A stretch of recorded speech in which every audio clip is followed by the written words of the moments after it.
Tomatoes நல்லா boil ஆகிடுச்சு. So அது பாருங்கள் எல்லா இடமும்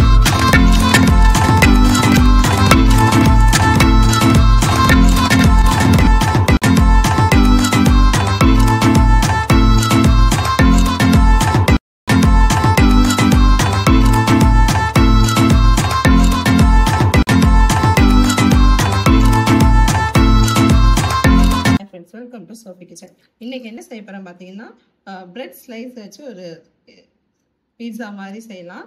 ஸோ அதுக்கு வந்து நான் திருகு பன்னீர் எடுத்துக்கிறேன். இது கூடயே வந்து என்ன பண்ணலாம்னா ஓரிகோனோ கொஞ்சோண்டு சேர்த்துக்கலாம். இது கூட லைட்டாக சால்ட்டு, கொஞ்சமாக காஷ்மீர் சில்லி பவுடர், ரொம்ப வேண்டாம், கொஞ்சமாக சேர்த்து இதில் என்ன பண்ணலாம், நல்லா மிக்ஸ் பண்ணி விட்டுக்கலாம். எல்லா இடத்துலையும் இந்த பன்னீரில் படுற மாதிரி. ஸோ இது கூடயே வந்து நான் டொமேட்டோ சாஸ் ஆட் பண்ணியிருக்கேன். 1 ஸ்பூன் போல் நான் டொமேட்டோ சாஸ் ஆட் பண்ணியிருக்கேன். உங்கள்கிட்ட பீஸா சாஸ் இருந்தால் பீஸா சாஸ் கூட ஊற்றிக்கலாம். ஸோ இதையும் நல்லா மிக்ஸ் பண்ணியாச்சு.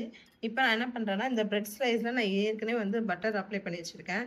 இதில் வந்து இந்த மிக்ஸ் பண்ணி வச்சுருக்கோம் பார்த்தீங்களா, இந்த மிக்ஸரை எடுத்து இந்த பிரெட் ஸ்லைஸில் அப்படியே அப்ளை பண்ணிக்கலாம். இந்த மாதிரி ஃபுல்லாக எல்லா இடத்துலையும் ஸ்ப்ரெட் ஆகிற மாதிரி ஸ்ப்ரெட் பண்ணி விட்டுக்கோங்க.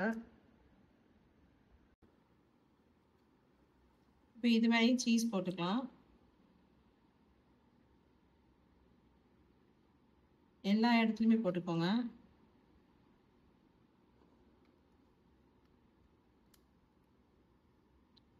இதை வந்து நம்ம வந்து தோசை கல்ல வச்சுட்டு இந்த சீஸ் மெல்ட் ஆகிற வரைக்கும் வச்சாலே போதும். இப்போ பாருங்கள், நான் இந்த சாண்ட்விச் இந்த பிரெட் மேலே பாருங்கள், எல்லோ கலர் கேப்சிகமும் க்ரீன் கலர் கேப்சிகமும் போடுறேன். உங்களுக்கு சீஸ் எவ்வளோ வேணுமோ நீங்கள் அவ்வளோ சேர்த்துக்கலாம்.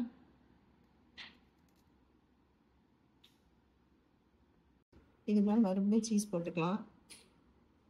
இப்போ என்ன பண்ணலான்னா, இதுக்கு மேலே இன்னொரு ப்ரெட் எதுவுமே அப்ளை பண்ணாத ப்ரெட்டு அதையும் என்ன பண்ணலாம், இது மேலே வச்சிடலாம். இப்போது ஒரு பேன் வச்சு தோசை கல்ல வச்சு நம்ம சூடு இந்த சீஸ் மெல்ட் ஆகிற வரைக்கும் வச்சா போதும், ரெடி ஆகிடும் சூப்பரான பிரெட் பீஸா. இப்போ ஒரு தோசை கற்றுக்கோங்க. அப்புறம் ஸ்டவ் ஆன் பண்ணிட்டு அது ஃபுல்லாக பட்டர் தோசை கல் சூடானதுக்கப்புறம் ஃபஸ்ட்டு நம்ம வெறும் சீஸ் மட்டும் வச்சுருப்போம்ல, அந்த பிரெட் வச்சுக்கலாம். இன்னொன்று வந்து நம்ம சீஸும் இந்த பிரெட்டும் வச்சுருக்கோம்ல, அதை வச்சுக்கலாம். ஸ்டவ் வந்து மீடியம் ஃப்ளேமில் இருக்கட்டும். இன்னொன்று வந்து நம்ம சாண்ட்விச் மாதிரியே வச்சுருக்கோம் பார்த்தீங்களா. ஸோ இது மீடியம் ஃப்ளேமில் ஸ்டவ் வச்சுக்கோங்க. இதை அப்படியே வந்து இந்த சீஸ் மெல்ட் ஆகி வரணும், அந்த அளவுக்கு வந்தாலே போதும், எடுத்துடலாம். இங்கே பாருங்கள், சீஸ் லைட்டாக மெல்ட் ஆகுற மாதிரி இருக்கா. இது வந்து நம்ம கேப்சிகம்லாம் போட்டிருக்கோம், எதுவுமே நம்ம போடல. இந்த சைடு நம்ம இப்போ 2 சைடுமே பிரெட் வச்சு க்ளோஸ் பண்ணிக்கலாம் பார்த்தீங்களா. இதை மட்டும் நீங்கள் என்ன பண்ணுறீங்கன்னா டர்ன் பண்ணி போட்டுக்கலாம், அப்போ தான் கரியாமல் இருக்கும். ஸோ இது ரெண்டுமே சீஸ் மெல்ட் ஆகிற வரைக்கும் வச்சுக்கலாம். இது நம்ம டர்ன் பண்ணி போட்டுக்கலாம், உள்ள சீஸ் மெல்ட் ஆகிடும் நல்லா. ஸோ அது வரைக்கும் இருக்கட்டும். ஸ்டவ் வந்து சிம்லியாக இருக்கட்டும். இப்போ பாருங்கள், ஃபுல்லாக சீஸ் வந்து மெல்ட் ஆகிடுச்சு. இப்போ என்ன பண்ணலான்னா, நம்ம இப்போ ஸ்டவ் ஆஃப் பண்ணிட்டு இதை எடுத்துடலாம். இந்த சைடும் பிரெட் நல்லா டோஸ்ட் ஆகிடுச்சு. ஸோ இதையும் நம்ம எடுத்துடலாம். ஸோ இதே மாதிரி ஈஸியாக பசங்களுக்கு ஈவினிங் ஸ்நாக்ஸ் செஞ்சு கொடுங்க, ரொம்ப ஈஸியானது.